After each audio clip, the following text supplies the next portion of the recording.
Hello everyone, आपका स्वागत है हमारे चैनल पर। आज हम लोग बात करेंगे सिक्स्थ सेमेस्टर के पॉलिटिकल साइंस सब्जेक्ट जिसका नाम है तुलनात्मक राजनीतिक व्यवस्थाएं, उसके यूनिट 2 को डिस्कस करेंगे आज की वीडियो में। ये जो सब्जेक्ट है ये बीए प्रोग्राम वाले स्टूडेंट्स के लिए भी है और बीए ऑनर्स पॉलिटिकल साइंस वाले स्टूडेंट्स के लिए भी है। ठीक है, अगर आपके पास सेम सब्जेक्ट है तुलनात्मक राजनीतिक व्यवस्थाएं तो ये वीडियो आप कंप्लीट देखिए। जो यूनिट 2 है वो आपका आज की वीडियो में हम कवर अप करा देंगे। यूनिट 1 हम ऑलरेडी कवर करा चुके हैं, वीडियो हमारे चैनल पर अवेलेबल है। लगभग थोड़ा पार्ट बड़ा था तो उसको दो पार्ट्स में डिवाइडेड करना पड़ा, तो आपको दो पार्ट्स हमारे चैनल पर देखने को मिल जाएंगे। आप जाके चेकआउट कर सकते हैं, जिससे आपको एक आइडिया लग जाएगा कि हाँ चैप्टर के बारे में क्या चीजें हैं। ठीक है, चैप्टर किस बारे में है, बिकॉज जो एग्जाम है वो आपके काफी ज्यादा पास हैं और आपको हर एक चीज चैप्टर से रिलेटेड पता होनी चाहिए। तो हम सब वो सारी चीजें इसमें कवर अप कर रहे हैं। तो चलिए वीडियो को शुरू करते हैं। सिक्स सेमेस्टर मेजर पेपर जो है ये आपका है। ठीक है, कंपैरेटिव पॉलिटिकल सिस्टम। अगर हम बात करें यूनिट 2 या फिर इकाई 2 की, तो वो है हमारा संयुक्त राज्य अमेरिका के बारे में। इससे पहले जो यूनिट 1 था वो पूरा का पूरा था ब्रिटेन के बारे में, ब्रिटेन की राजनीतिक व्यवस्था किस प्रकार की है और बाकी सारी चीजें। आज की वीडियो में हम चालू करेंगे संयुक्त राज्य अमेरिका के बारे में। अब हम आ जाते हैं अपने यूनिट 2 पे। संयुक्त राज्य अमेरिका के बारे में है, यूएसए के बारे में हम थोड़ी सी बेसिक डिटेल समझते हुए चलेंगे। ठीक है, संयुक्त राज्य अमेरिका उत्तरी अमेरिका में स्थित एक संघीय गणराज्य है। ठीक है, उत्तरी अमेरिका में स्थित है, मतलब जगह कहाँ पे है, संयुक्त राज्य अमेरिका उत्तरी अमेरिका में स्थित है। साथ के साथ वो एक संघीय गणराज्य है जो 50 राज्य और संघीय जिला वॉशिंगटन डीसी, 5 स्व शासित क्षेत्रों और अन्य अधीन क्षेत्रों से मिलकर बना है। ठीक है, अमेरिका का जो आप कहेंगे भौगोलिक क्षेत्र के बारे में बताया गया, वहां पे 50 राज्य हैं। ठीक है, एक संघीय जिला है जिसको हम वॉशिंगटन डीसी कहते हैं, और ठीक है, और 5 स्वशासित क्षेत्र है, ऐसे क्षेत्र जहां पे वहां का खुद का शासन है। ठीक है, और बाकी छोटे मोटे क्षेत्र जो है मिलकर पूरा का पूरा जो है उत्तरी जो अमेरिका है, संयुक्त राज्य अमेरिका यूएसए, वो बनता है। यह संख्या और क्षेत्रफल दुनिया दोनों में दुनिया का तीसरा बड़ा देश है। ठीक है, ये जो यूएसए है ये जनसंख्या के मामले में और क्षेत्रफल के मामले में दुनिया में पूरे तीसरे नंबर पे आता है। इसकी राजधानी वॉशिंगटन डीसी है, जबकि न्यूयॉर्क सिटी इसकी सबसे बड़ी आर्थिक नगरी है। ठीक है, वॉशिंगटन डीसी में वहां पे राजधानी है, कैपिटल माना जाता है। यूएसए की कैपिटल वॉशिंगटन डीसी है, और जो न्यूयॉर्क है, न्यूयॉर्क सिटी, ठीक है, वो अमेरिका की सबसे बड़ी जो है आर्थिक नगरी है। मतलब आप कहें कि आर्थिक रूप से जो एक सभ्य है और कहें कि विकसित जो नगरी है वो है न्यूयॉर्क। ठीक है, अमेरिका की राजनीतिक, सामाजिक और सांस्कृतिक विविधता इसे वैश्विक स्तर पर एक विशेष पहचान देती है। ठीक है, अमेरिका की राजनीतिक मतलब पॉलिटिकल जो चीजें हैं वहाँ की, फिर वहाँ का आप कहें सोशल और जो कल्चरल है, ये सारी की सारी चीजों में काफी विविधता है। ठीक है, विविधता का मतलब क्या है कि आप कह सकते हैं कि भाई डाइवर्सिटी है। ठीक है, बहुत सारी चीजें उसमें मिक्स हैं, तो ये एक वैश्विक स्तर पर ग्लोबल लेवल पे अमेरिका को एक अलग ही पहचान देती है। यह देश लोकतंत्र, व्यक्तिगत स्वतंत्रता और संघीय प्रणाली पर आधारित है। ठीक है, ये जो देश है यूएसए, ये लोकतंत्र पर आधारित है, व्यक्तिगत स्वतंत्रता पर आधारित है और संघीय प्रणाली पर आधारित है। 1787 में अपनाया गया इसका संविधान दुनिया का सबसे पुराना और प्रभावी लिखित संविधान माना जाता है। ठीक है, 1787 में अमेरिका का कह सकते हैं कि संविधान को अपनाया गया था, तो ये दुनिया का सबसे पुराना और इससे भी पुराने पुराने, बट अगर हम मेनली कहें कि दुनिया का सबसे पुराना माना गया है। ठीक है, और प्रभावी माना गया है संविधान जो कि लिखा हुआ है। इससे पहले हमने जो ऊपर ब्रिटेन का चैप्टर पढ़ा, अगर आपने ध्यान से सुना होगा उसमें, तो आपको पता चलेगा कि वहां पे पुराना तो वो भी है, बट वहां पे कोई लिखित संविधान नहीं है। ठीक है, वहां पे आप कह सकते हैं कि कानूनों के आधार पर, ठीक है, और लिए गए डिसीजंस या फैसलों के आधार पर व्यवस्था चलाई जाती थी। पर यहाँ पे क्या था कि भाई यहाँ पे संविधान लिखा हुआ है पहले से ही। ठीक है, लिखित संविधान है और वही इस संविधान के अकॉर्डिंग देश चलाया जा रहा है। अमेरिका की अर्थव्यवस्था विश्व की सबसे बड़ी अर्थव्यवस्था, प्रौद्योगिकी, रक्षा, नवाचार में अग्रणी है। ठीक है, अमेरिका की अर्थव्यवस्था की बात करें तो विश्व की, दुनिया की सबसे बड़ी अर्थव्यवस्थाओं में है। ठीक है, फिर वहां पे प्रौद्योगिकी, आप कहेंगे भाई टेक्नोलॉजी काफी अच्छी खासी है। फिर वहां पे हम कहेंगे रक्षा की बात करें तो सिक्योरिटी, सेफ्टी के सेक्टर में बहुत आगे, और नवाचार मतलब इनोवेशन के सेक्टर में तो अमेरिका आ गई है, जैसा कि आप देख सकते हैं। ठीक है, करंटली बहुत आगे आ चुका है अमेरिका, ये सारी चीजें। यह संयुक्त राष्ट्र, नाटो और G7 जैसे संगठनों का प्रमुख भूमिका निभाता है। ठीक है, ये जो यूएसए है वो यूनाइटेड नेशंस में, नाटो में और G7 जो है, इन अंतरराष्ट्रीय संगठनों में एक अपनी भूमिका निभाता है, वो भी महत्वपूर्ण भूमिका है उसकी। ठीक है, अमेरिका एक ऐसा राष्ट्र है जहां विभिन्न जातियों और संस्कृति समूह मिलकर एक सशक्त और प्रभावशाली समाज में निर्माण करते हैं। ठीक है, अमेरिका क्या है, एक ऐसा राष्ट्र या देश माना गया है जहां पे अलग अलग जाति के लोग, ठीक है, संस्कृति के लोग मिलकर क्या करते हैं, रहते हैं और सशक्त और प्रगतिशील समाज का निर्माण करते हैं। मतलब एक समाज जो कि प्रगति भी कर रहा है समय के साथ साथ और सशक्त भी है, ठीक है, उसमें कोई कमी नहीं है। तो इस प्रकार की चीजें इसके बारे में बताई गई है। अब बात करें आगे संयुक्त राज्य अमेरिका की राजनीतिक परंपराएं और संवैधानिक विकास। संयुक्त राज्य अमेरिका की भाई राजनीतिक परंपराएं कौन कौन सी थी, वहां का जो संवैधानिक विकास है, संविधान से रिलेटेड जो विकास है वो किस प्रकार से हुआ, इसके बारे में समझते हैं। संयुक्त राज्य अमेरिका की राजधानी संयुक्त राज्य अमेरिका की राजनीतिक परंपराएं और संविधान का विकास एक लंबी ऐतिहासिक प्रक्रिया का परिणाम है। ठीक है, मतलब ऐसा नहीं है कि कुछ सालों में या कुछ 10 सालों में अमेरिका का आप कहें कि राजनीतिक परंपराएं या फिर संविधान का विकास हो गया, तो नहीं, बहुत लंबा टाइम लगा है। आप सोच सकते हैं कि 1787 में इसका लिखित संविधान अपनाया गया था, ठीक है, तब से और अब तक तो बहुत लंबा टाइम आ चुका है, ठीक है, बहुत हम आगे आ चुके हैं। तो आप कह सकते हैं कि बहुत लंबा टाइम लगा, ठीक है, ऐतिहासिक प्रक्रिया रही है जो स्वतंत्रता आंदोलन, सामाजिक परिवर्तन और राजनीतिक संघर्षों से होकर गुजरा है। ठीक है, अब क्या है कि भाई संविधान का जो विकास हुआ उसमें कई सारी चीजें हैं। भाई स्वतंत्रता आंदोलन भी देखे अमेरिका ने, फिर सामाजिक परिवर्तन भी देखे और साथ के साथ राजनीतिक संघर्ष, जो पॉलिटिकली हम कहें कि भाई संघर्ष हो रहा है, ठीक है, ये सारी चीजें देखी थी। इस विकास ने अमेरिका को एक मजबूत, स्थिर और लचीला लोकतांत्रिक प्रणाली दी थी। ठीक है, जितनी भी ऊपर घटनाएं घटी, भाई स्वतंत्रता आंदोलन हुआ, सामाजिक परिवर्तन हुआ या राजनीतिक संघर्ष हुआ, ये सारी घटनाओं ने क्या करा, अमेरिका को एक मजबूत, स्थिर और लचीला लोकतांत्रिक जो प्रणाली है वो दी थी। मजबूत मतलब भाई आप कह सकते हैं कि ऐसा नहीं है कि कुछ हुआ छोटी मोटी चीजें या कुछ भी हम कहें कि छोटी उससे बड़ी भी चीज हुई तो उसका संविधान हिल गया, नहीं, मजबूत स्थिर संविधान दिया, साथ के साथ लचीला कि भाई इसमें चेंजेस किए जा सकते हैं। ठीक है, ऐसा नहीं है कि ये पक्का जो लिखा गया है वही माना जाएगा हर समय, नहीं, इसमें चेंजेस किए जा सकते हैं बट सिचुएशन के अकॉर्डिंग। ठीक है, हम नीचे बिंदुओं में इन चीजों को समझते हैं। तो अमेरिका के संवैधानिक विकास की पृष्ठभूमि, ऐतिहासिक पृष्ठभूमि को देखते हैं। समय के साथ साथ हम आगे आएंगे और देखेंगे कि भाई क्या क्या चीजें आई, क्या क्या चीजें हुई, ठीक है, जिससे पता चलता है कि भाई संविधान विकास हुआ है। पहला पॉइंट, ब्रिटिश शासन से मुक्त स्वतंत्रता की घोषणा। 1776 में क्या हुआ था कि भाई ब्रिटिश शासन से एक प्रकार से मुक्त हो के बारे में आया था। तो अमेरिका के संविधान निर्माण की प्रक्रिया तब शुरू हुई जब उपनिवेशों ने ब्रिटेन की अधीनता से मुक्ति पाई और 1776 में स्वतंत्रता की घोषणा की थी। ठीक है भाई, देखिए अमेरिका ने संविधान निर्माण कि भाई हम लोग अपना संविधान बनाएंगे, इस चीज की घोषणा करी थी। ठीक है, इस चीज को प्रक्रिया को शुरू करा था कब, जब भाई ब्रिटेन ने अमेरिका के ऊपर से जो उसके ऊपर कब्जा कर रखा था वो हटाया था। ये कब हटाया था, ये 1776 में हुआ था।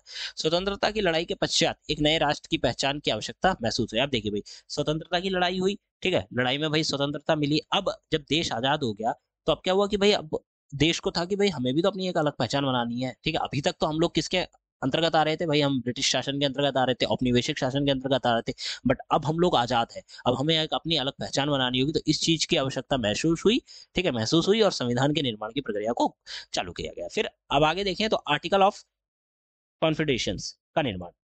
प्रारंभ में अमेरिका ने संविधान को लागू नहीं किया। ठीक है, आर्टिकल ऑफ कॉन्फेडरेशन के तहत एक ढीले संघ की व्यवस्था बनाई गई जिसमें प्रांतीय सरकारों को अधिक अधिकार और केंद्रीय सरकारों को बहुत सीमित शक्तियां दी गई थी। ठीक है, देखिए ऐसा नहीं है कि अमेरिका जैसे ही एक प्रकार से हम कहें कि स्वतंत्रता मिली उसने तो उसने भाई अपना संविधान ही लागू कर दिया कि लो जी भाई हमारा संविधान सामने आ चुका है विश्व के, अब हम इसके अकॉर्डिंग चलेंगे। ठीक है, तो ऐसा नहीं हुआ था भाई। अमेरिका ने क्या करा भाई, आर्टिकल ऑफ कॉन्फेडरेशन के तहत एक छोटा सा या हम कहें कि एक छोटी सी व्यवस्था तैयार करी गई, ढीला संघ। ठीक है, जिसमें कि भाई आप कह सकते हैं कि उस समय टेम्पररी व्यवस्था चलाई जाए, इसके लिए क्या करा गया, जिसमें प्रांतीय सरकारों, जिसमें भाई जो प्रांत थे उस अमेरिका में प्रांत है, ठीक है, तो उन प्रांतों को अधिकार दिए गए ज्यादा और जो केंद्र में सेंटर में सरकार थी, ठीक है, उसको दिए गए कम। ठीक है, कम शक्तियां दी गई और प्रांतों को ज्यादा शक्तियां दी गई कि भाई वो अपने प्रांत में विकास कर सकें। ठीक है, तो इस प्रकार से था। अब आगे आते हैं तो वहीं आर्टिकल ऑफ कॉन्फेडरेशन की असफलता, इस व्यवस्था से राष्ट्रीय एकता और आर्थिक अस्थिर मतलब राष्ट्रीय एकता और आर्थिक स्थिरता प्रभावित हुई, जिससे स्पष्ट हुआ कि केंद्र को अधिक शक्तियां दी जानी चाहिए। इससे प्रेरित नए संविधान बनाने की दिशा में कदम उठाया गया। ठीक है, आप देखिए अब जो ऊपर ये अपनाया गया था आर्टिकल ऑफ कॉन्फेडरेशन, ठीक है, इसके अंतर्गत क्या हुआ कि भाई जब इसे अपनाया गया और एक ढीली सरकार बनाई गई कुछ समय के लिए, ठीक है, तो इससे क्या हुआ, इस व्यवस्था से एक चीज देखिए भाई, लोगों ने देखा कि भाई ये जो व्यवस्था है इससे क्या हो रहा है, राष्ट्रीय एकता और आर्थिक स्थिरता प्रभावित हो रही है। राष्ट्रीय एकता मतलब देश में जो एकता थी अब वो एकता कम होती नजर आ रही है, साथ के साथ आर्थिक स्थिरता, स्थिरता मतलब आर्थिक रूप से जो देश कह सकते हैं कि एक प्रकार से ठीक से काम कर रहा था आर्थिक रूप से, अब उसमें कमी आ रही है, कहीं ना कहीं कमियां दिख रही हैं। तो इससे क्या स्पष्ट हुआ कि भाई अगर हम प्रांतों को अपनी अपनी पावर दे देंगे ना ज्यादा, और केंद्र को पावर कम देंगे, तो क्या होगा कि भाई प्रांत तो अपने अपने हिसाब से भाई आर्थिक रूप से भी धन यूज कर सकता है, ठीक है। और अब प्रांत है तो प्रांतों के बीच में कहीं ना कहीं तो वो होगा ही, ठीक है। जैसे स्टेट वाइज भारत में भी देखा गया भाई, इस स्टेट से दूसरे स्टेट के बीच में कहीं ना कहीं घमासान रहता है, तो इसी प्रकार से कि भाई प्रांतों के बीच में भी था। तो अब क्या हुआ कि भाई एक प्रकार से राष्ट्रीय एकता की देश एक रहे, ठीक है, और आर्थिक स्थिरता कि भाई देश में जो धन है या फिर हम कहें आर्थिक रूप से जो सभ्य हैं, ठीक है, ये बनी रहे, इसके लिए केंद्र को पावर होनी चाहिए कि भाई केंद्र के पास मेन पावर होगी। केंद्र चाहेगा तो जिस प्रांत को आगे बढ़ाना चाहेगा उस प्रांत को बढ़ाएगा, पहली बात, ठीक है। राष्ट्रीय एकता, केंद्र के पास पावर रहेगी तो ऐसा कोई भी प्रांत नहीं है जो अपने मन से अलग होने की सोच सकता है, ठीक है, उसके मन में आए इस प्रकार की चीजें, या फिर हम कहें कि दो प्रांतों के बीच में जो घमासान हो रहा है इसको भी कम किया जा सके, ठीक है। तो ये सारी चीजें थी कि भाई राष्ट्रीय एकता बनी रहे और आर्थिक स्थिरता रहे, ठीक है। इसके लिए भाई केंद्र में पावर ज्यादा होनी चाहिए, प्रांतों के पास पावर कम होनी चाहिए। इससे प्रेरित होकर क्या हुआ, नए संविधान बनाने की दिशा में कदम उठाए गए। फिर अब नया संविधान के बारे में बात आती है कि नया संविधान और उसका निर्माण जो कि हुआ था 1787 के आसपास। चौथे पॉइंट में क्या बताया गया कि फिलाडेल्फिया सम्मेलन और नया संविधान। 1787 में फिलाडेल्फिया के संवैधानिक सम्मेलन आयोजित हुआ जहां एक नया संविधान तैयार किया गया। यह संविधान एक मजबूत केंद्रीय सरकार का मार्गदर्शन करता है और साथ ही संघीय सिद्धांत को भी अपनाता है। देखिए 1787 में फिलाडेल्फिया में एक संवैधानिक सम्मेलन किया गया, ठीक है। इस संविधान के कहें जो सम्मेलन हुआ था या कॉन्फ्रेंस हुई थी, इसके अंतर्गत क्या था कि भाई एक नया संविधान तैयार किया गया। इस नए संविधान में केंद्र को मतलब सेंटर को मेन पावर दी गई है, ठीक है।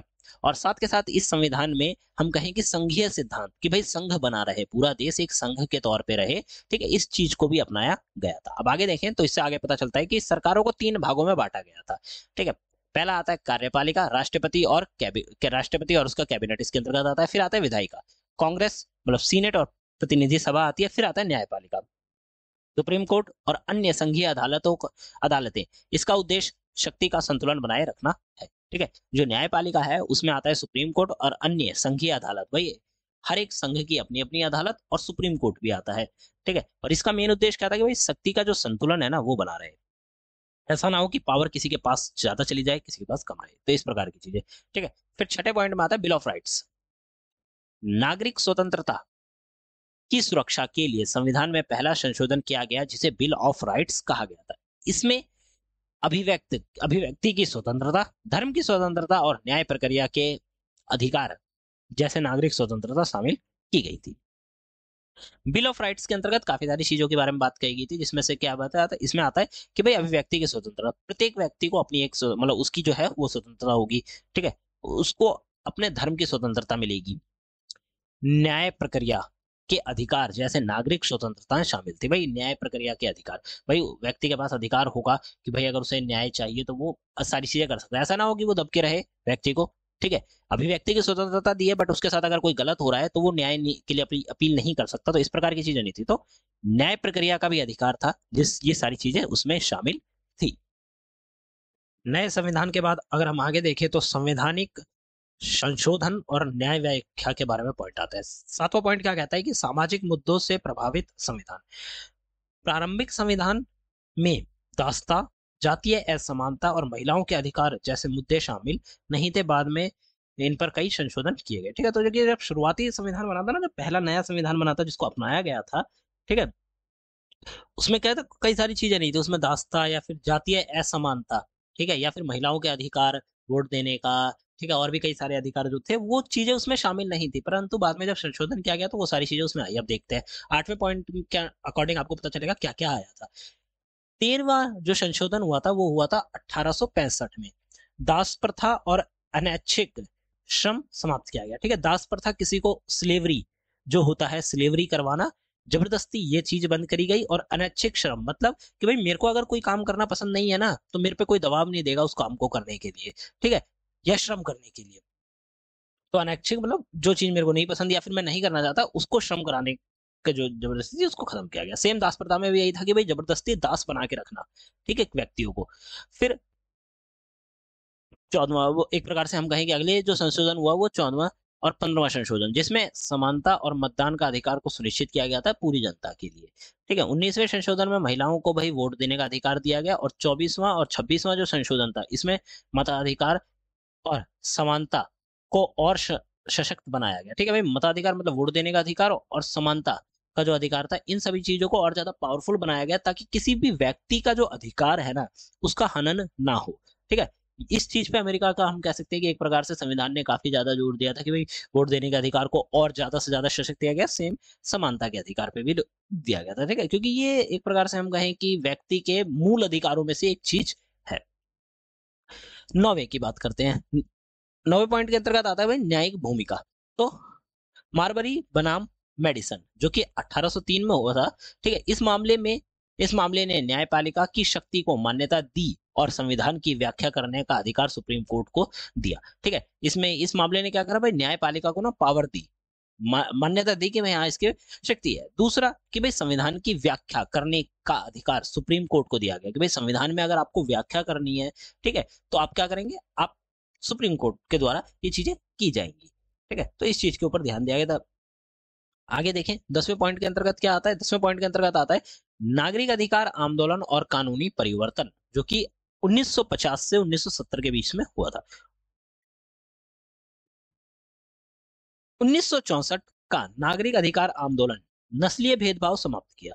ठीक है, 1964 में एक नागरिक अधिकार आंदोलन हुआ था जिसमें नस्लीय भेदभाव, भाई नस्लों के आधार पर जो भेदभाव हो रहा था अमेरिका में उस समय तक, उसे समाप्त किया गया नस्लों के आधार पर। क्योंकि देखिए वहां पे ना आप मेनली देखेंगे, ठीक है, तो आपने भी कई वीडियोस देखे होंगे जिसमें काले गोरे का फर्क ना बहुत हद तक दिखाया जाता था।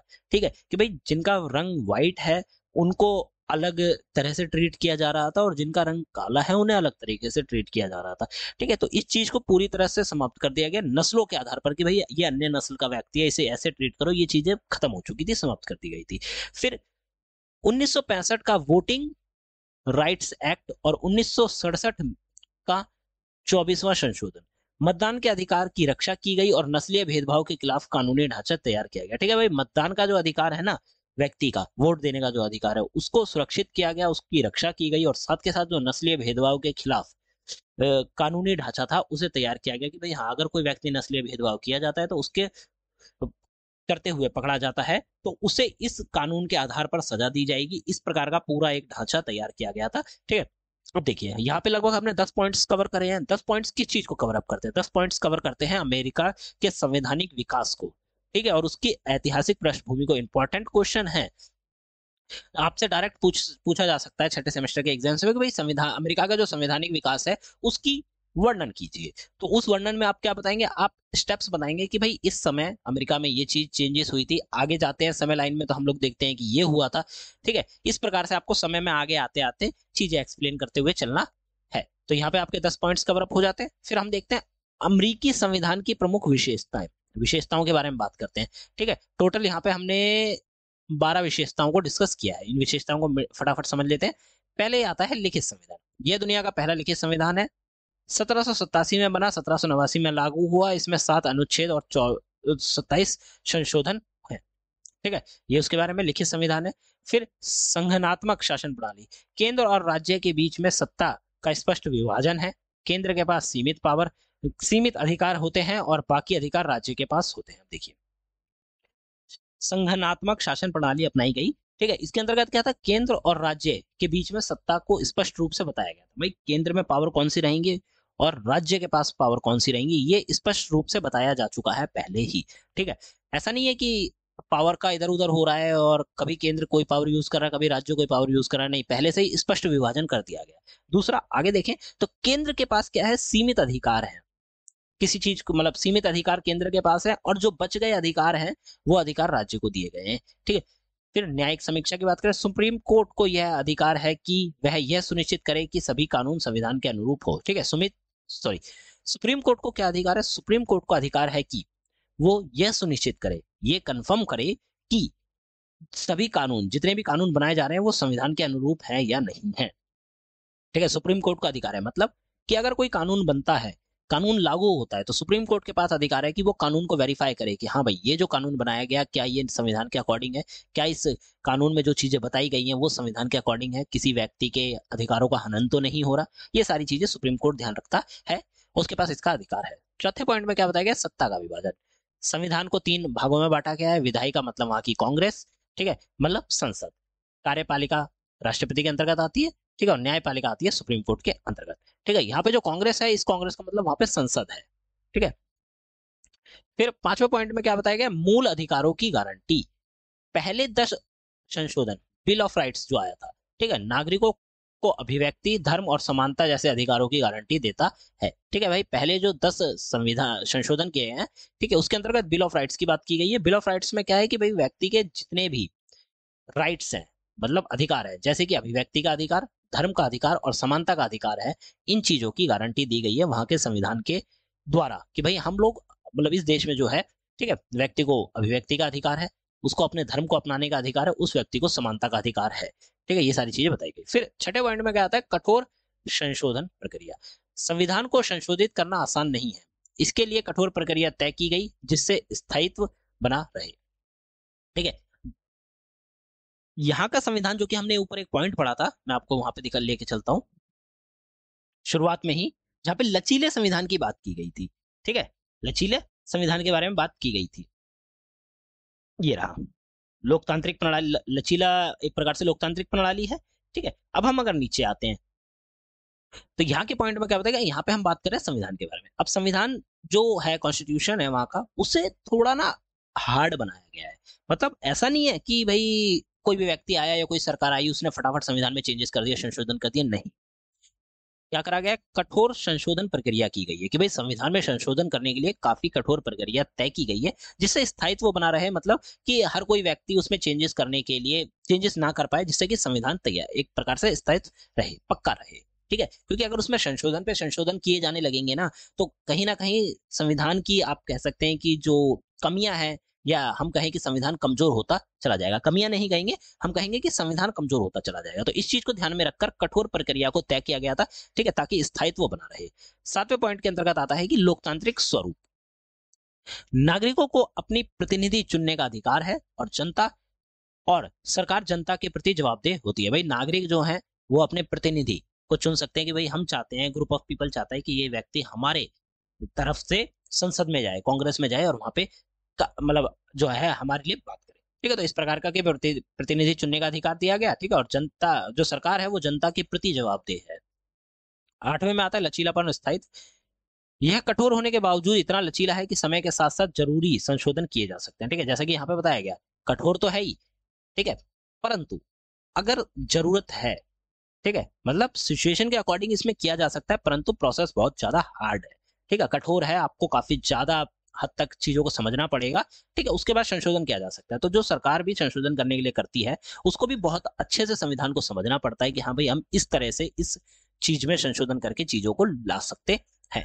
ठीक है, तो क्या है, लचीला है परंतु कठोर भी है। 9वें पॉइंट में आता है समान नागरिकता। सभी नागरिकों को समान अधिकार मिलते हैं और संविधान भेदभाव का कोई स्थान नहीं है। संविधान में जो भेदभाव का है कोई स्थान नहीं है। ठीक है, सभी नागरिक जो हैं उनको समान अधिकार दिए गए हैं। 10वां पॉइंट आता है राष्ट्रपति प्रणाली। कार्यपालिका का प्रमुख कौन होता है, राष्ट्रपति होता है, जिसे जनता सीधा सुनती है। राष्ट्रपति कांग्रेस के प्रति जवाबदेह नहीं होता। देखिए वहां पे ना प्रधानमंत्री का ज्यादा व्यवस्था नहीं है, वहां पे राष्ट्रपति के पास मेन पावर्स होती है। अमेरिका की अगर हम बात करें तो वहां पे जो कार्यपालिका है, ठीक है, कार्यपालिका में राष्ट्रपति प्रमुख होता है। ठीक है, राष्ट्रपति डायरेक्ट जनता से बात करता है। अगर हम भारत की बात करें तो यहाँ पे राष्ट्रपति है, परंतु राष्ट्रपति के पास केवल नाम मात्र पावर्स हैं, प्रधानमंत्री के पास पूरी पावर है अगर हम इंडिया की बात करें। और वहीं अगर हम अमेरिका की बात करें तो राष्ट्रपति के पास पूरी पावर है। ठीक है, राष्ट्रपति चाहे तो जो भी चीजें हैं वो अपने व्यवस्था से कर सकता है। तो राष्ट्रपति के पास पावर है जिससे क्या है, जनता डायरेक्ट सुनती है। आपने सुना होगा डोनाल्ड ट्रंप की स्पीच डायरेक्ट राष्ट्रपति देता है अपनी आके स्पीच। ठीक है, राष्ट्रपति क्या है, कांग्रेस के प्रति जवाबदेह नहीं है वहां पे। 11वां पॉइंट आता है धर्मनिरपेक्षता के बारे में। सरकार और धर्म को अलग रखा गया, कोई भी आधिकारिक धर्म नहीं होगा। ठीक है, अमेरिका के अगर हम देखें तो वहां पे सरकार को एक अलग तरह से रखा गया है, मतलब अलग रखा गया, और धर्म को अलग रखा गया, दोनों को मिक्स नहीं किया गया। ठीक है, कोई भी आधिकारिक धर्म नहीं होगा। मतलब हम कहें कि भाई आधिकारिक रूप से किसी भी चीज को या किसी भी धर्म को, हम मेनली कहें किसी धर्म को आधिकारिक रूप से नहीं माना गया है, सभी धर्म मिक्स हैं।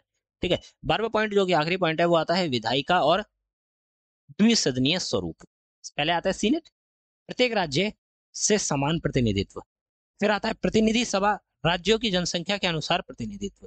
ठीक है, ये विधायिका और द्विसदनीय स्वरूपों को यहाँ पे बताया गया। पहले आता है सीनेट, जिसके अंतर्गत क्या है, प्रत्येक राज्य से समान प्रतिनिधित्व, जो भी राज्य है वहां से समान प्रतिनिधित्व किया जाएगा। और प्रतिनिधि सभा की अगर हम बात करें, जो कि एक सभा है प्रतिनिधियों की, तो उसके अंतर्गत क्या है कि भाई राज्यों की जनसंख्या के अनुसार प्रतिनिधित्व।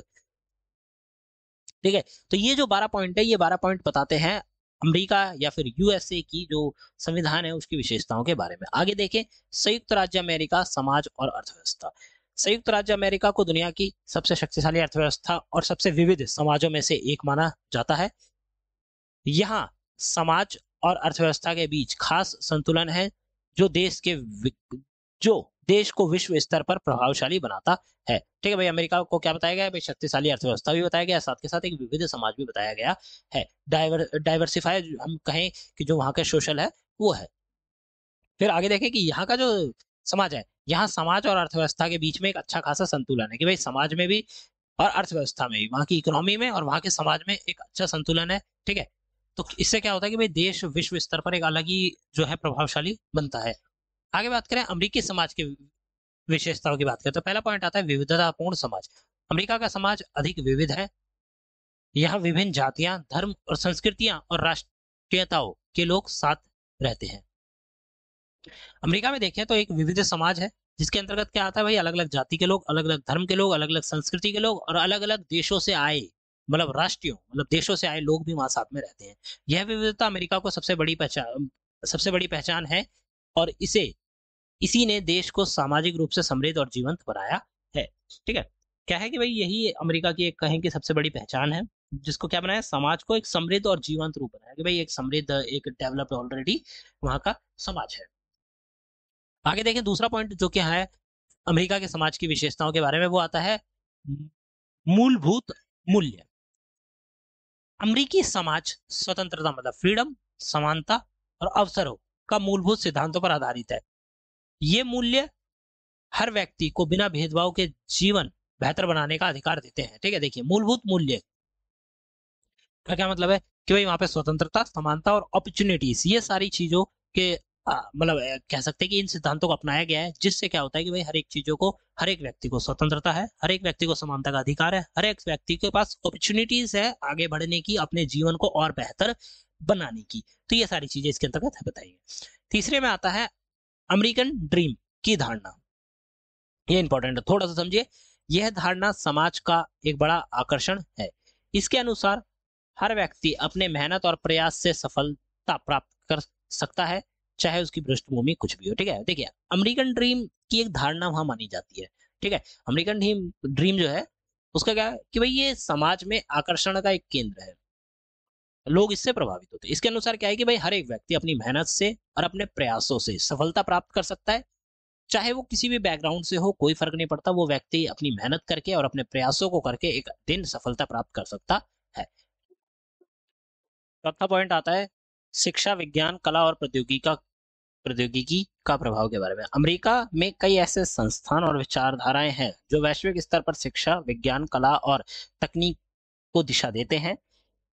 यह देश इन क्षेत्रों में दुनिया का नेतृत्व करता है। देखिए नॉर्मल सी बात है, इसमें बताया गया है कि अमेरिका में कई सारे ऐसे संस्थान हैं, इंस्टीट्यूशंस और कई सारी विचारधाराएं हैं जो विश्व स्तर पर मतलब पूरे विश्व को दिशा देते हैं। किस क्षेत्र में, अगर हम बात करें शिक्षा के क्षेत्र में, दुनिया की बहुत बड़ी बड़ी यूनिवर्सिटीज अमेरिका में स्थित हैं, जिनका नाम है, पूरी दुनिया से लोग वहां पढ़ने आते हैं। सेम वही विज्ञान के क्षेत्र में भी भाई अमेरिका पूरे विश्व को लीड करता है अगर हम कहें तो। ठीक है भाई, कई सारे टेक्नोलॉजीज अमेरिका के पास है, उसी ने डेवलप भी करी हैं। ठीक है, कला के क्षेत्र में भी सेम यही चीज है और टेक्नोलॉजी के क्षेत्र में भी कई यही चीजें हैं। ठीक है कि भाई टेक्नोलॉजी जो अमेरिका है नई नई टेक्नोलॉजी डेवलप करता है, उसके डेवलपमेंट के बाद हम कहें कि विश्व उसको, उन चीजों को समझता है, ठीक है, फिर अपने यहाँ अपनाता है। तो क्या करता है कि भाई अमेरिका कई सारे ऐसे सेक्टर्स हैं जिसमें वो पूरे विश्व को लीड करता है। ठीक है, नेतृत्व उनका करता है। पांचवें पॉइंट की अगर हम बात करें तो सामाजिक चुनौतियां आती हैं, जिसमें अमेरिकी समाज में कई समस्याएं भी मौजूद हैं, जैसे कि नस्लीय असमानता, जिसके ऊपर हमने ऊपर बात करी कि भाई नस्लीय असमानता, नस्लीय भेदभाव के ऊपर पूरी तरह कानून बनाए जा चुके हैं, बट स्टिल ये चीज वहां के लोग आज भी फेस करते हैं, नस्लीय असमानता। फिर सामाजिक विभाजन हो गया, फिर राजनीतिक ध्रुवीकरण हो गया। ये समस्या समाज में एकता और संतुलन जो है उसको प्रभावित करती है। ठीक है, राजनीतिक ध्रुवीकरण हो चुका है। ध्रुवीकरण का मतलब कि भाई पॉलिटिकली पोलराइजेशन का मतलब मेनली ये है कि भाई एक पॉलिटिकल पार्टी, अगर दो पॉलिटिकल पार्टीज हैं तो मेनली तो वो जो पूरा अमेरिका का लोग हैं वो इन दो पॉलिटिकल पार्टीज के अकॉर्डिंग बढ़ चुके हैं कि भाई ठीक है, जैसे भाई कुछ लोग एक पार्टी को मानते हैं, कुछ लोग दूसरी पार्टी को मानते हैं, तो वो बढ़ चुके हैं एक दूसरे से पूरी तरह से। ठीक है, तो ये ध्रुवीकरण हो चुका है। तो यहाँ पे हमने ऊपर बात करी, ठीक है, अमेरिका का जो समाज थी उसके विशेषताओं के बारे में 5 हमने पॉइंट पढ़े। अब हम आगे देखते हैं अमेरिकी अर्थव्यवस्था की विशेषताओं के बारे में। अमेरिका की जो अर्थव्यवस्था है उसके बारे में देखें तो पहला पॉइंट आता है दुनिया की सबसे बड़ी और विकसित अर्थव्यवस्था है। अमेरिका की अर्थव्यवस्था आकार और विकास के लिहाज से सबसे आगे है। यह पूंजीवादी सिद्धांत, मतलब कैपिटलिस्ट जो प्रिंसिपल्स हैं उन पर आधारित है, जिसमें निजी संपत्ति, प्रतिस्पर्धा और लाभ को महत्व दिया जाता है। दुनिया की सबसे बड़ी अर्थव्यवस्था माना गया है। ठीक है, साथ के साथ पूंजीवादी सिद्धांत जो है वो कैपिटलिस्ट प्रिंसिपल्स है, मतलब पूंजीवादी व्यवस्था के ऊपर पूरी तरह से निर्भर है। ठीक है, व्यवस्थित है। साथ में जिसमें क्या है कि भाई निजी संपत्ति, प्रतिस्पर्धा मतलब कंपटीशन और लाभ, इन चीजों को महत्व दिया गया है। भाई प्राइवेट प्रॉपर्टी, कंपटीशन और जो लाभ है, लाभ कमाने के लिए, ठीक है, इन चीजों को महत्व दिया गया है। दूसरा पॉइंट आता है नवाचार और उद्यमिता का केंद्र। अमेरिका की अर्थव्यवस्था इनोवेशन और उद्यमिताशील एंटरप्रेन्योरशिप पर टिकी है। यहाँ नए विचार और तकनीकों को बढ़ावा मिलता है। ठीक है, देखिए मेनली बात करें तो अमेरिका में बहुत सारे एंटरप्रेन्योर्स हैं। ठीक है, भारत से तो बहुत ज्यादा है, मतलब आप कह सकते हैं कि अमेरिका में एंटरप्रेन्योरशिप से लोगों को कुछ ज्यादा ही वो आकर्षित करती है। प्रत्येक व्यक्ति एंटरप्रेन्योर बनने की कोशिश करता है। ठीक है, दूसरा इनोवेशन की अगर हम बात करें तो अमेरिका इनोवेशन के सेक्टर में भी बहुत आगे, नई नई चीजों का इनोवेशन करती रहता है। ठीक है, आगे बढ़ता रहता है, तो इन चीजों को वहां पे क्या है, ज्यादा बढ़ावा मिला है। तीसरा पॉइंट है वैश्विक व्यापार पर केंद्रित। अमेरिकी व्यापार पूरी दुनिया से जुड़ा हुआ है और यह वैश्विक बाजार का एक बड़ा हिस्सा है। ठीक है, अमेरिका का जो व्यापार सेक्टर है या फिर हम कहें व्यापार है, वो पूरी दुनिया से जुड़ा हुआ है। कहीं ना कहीं अमेरिका से व्यापार हो ही रहा है। ठीक है, एक प्रकार से कहें कि भाई पूरे दुनिया में कई सारे देश है जो कि अमेरिका से आर्मी से रिलेटेड या हम कहें कि सिक्योरिटी से रिलेटेड जो चीजें हैं वो लेते हैं। ठीक है, और हम कहें कि और प्रकार के जो व्यापार है वो भी पूरी दुनिया में फैल रखा है। तो एक प्रकार से यह है कि भाई वैश्विक बाजार का एक बड़ा हिस्सा अमेरिका है। फिर आगे देखें प्रमुख क्षेत्रों की अगर हम बात करें तो अमेरिका कई क्षेत्रों में आगे है, जैसे एग्रीकल्चर के सेक्टर में, मतलब कृषि के, विनिर्माण मैन्युफैक्चरिंग के सेक्टर में आगे है, फिर सेवाएं सर्विसेज के सेक्टर में आगे है। ठीक है, उसके बाद प्रौद्योगिकी टेक्नोलॉजी के सेक्टर में भी अमेरिका काफी आगे है। पांचवा पॉइंट आता है सिलिकॉन वैली का योगदान। ठीक है, सिलिकॉन वैली तकनीकी नवाचार का सबसे बड़ा केंद्र है जो पूरी दुनिया की डिजिटल अर्थव्यवस्था को दिशा देता है। देखिए सिलिकॉन वैली जो है वो अमेरिका में स्थित है। ठीक है, और तकनीकी नवाचार मतलब टेक्नोलॉजी की इनोवेशंस के लिए बहुत ज्यादा मान्यता प्राप्त है, या कहें कि केंद्र है। ठीक है, सबसे ज्यादा चीजें जो कि डेवलप होती हैं टेक्नोलॉजी से रिलेटेड, इनोवेटेड चीजें, वो सिलिकॉन वैली में होती हैं। ठीक है, पूरी दुनिया में केंद्र बना हुआ है और दुनिया का एक डिजिटल जो अर्थव्यवस्था है उसकी एक दिशा देता है। छठा पॉइंट आता है न्यूयॉर्क स्टॉक एक्सचेंज। यह है अमेरिका का सबसे बड़ा वित्तीय केंद्र है जहां पूरी दुनिया भर की पूंजी का प्रवाह और निवेश नियंत्रित होता है। ठीक है, देखिए जो न्यूयॉर्क स्टॉक एक्सचेंज है, एनएसई, ठीक है, जैसे भारत में है बीएससी बॉम्बे स्टॉक एक्सचेंज, वैसे ही अमेरिका में है न्यूयॉर्क स्टॉक एक्सचेंज एनएसई। ये क्या है, ये दुनिया का सबसे बड़ा वित्तीय केंद्र, मतलब पैसों या फिर हम कहें धन से रिलेटेड जो सेंटर पावर हमें है वो है ये जगह। ठीक है, यहाँ पे क्या है, दुनिया भर का जो पैसा है या पूंजी है वो यहाँ से होती हुई जाती है। होती हुई क्या मतलब कि लोग यहाँ पे इन्वेस्ट करते हैं। ठीक है, यहाँ से भाई और सारी चीजों में इन्वेस्टमेंट होती है। तो ये क्या है, इन्वेस्टमेंट का बहुत बड़ा केंद्र है। फिर सातवां पॉइंट आता है ऊर्जा के क्षेत्र में प्रगति। अमेरिका ने हाल के वर्षों में शैल गैस और नवीकरणीय ऊर्जा रिन्यूएबल एनर्जी के क्षेत्र में तेजी में प्रगति की है।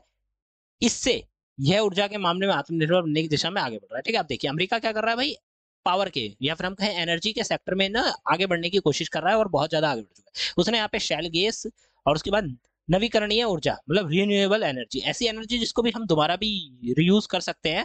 ठीक है, इस प्रकार की चीजों में उसने बहुत तेज से प्रगति दिखाई है और आगे बढ़ा है। क्यों? क्योंकि उसे आत्मनिर्भर बनना है। आत्मनिर्भर का मतलब कि उसे किसी अन्य देश पर एक प्रकार से कहीं एनर्जी के लिए निर्भर नहीं होना पड़ेगा। ठीक है, वो सब कुछ वहीं पे करेगा। तो इस प्रकार से है।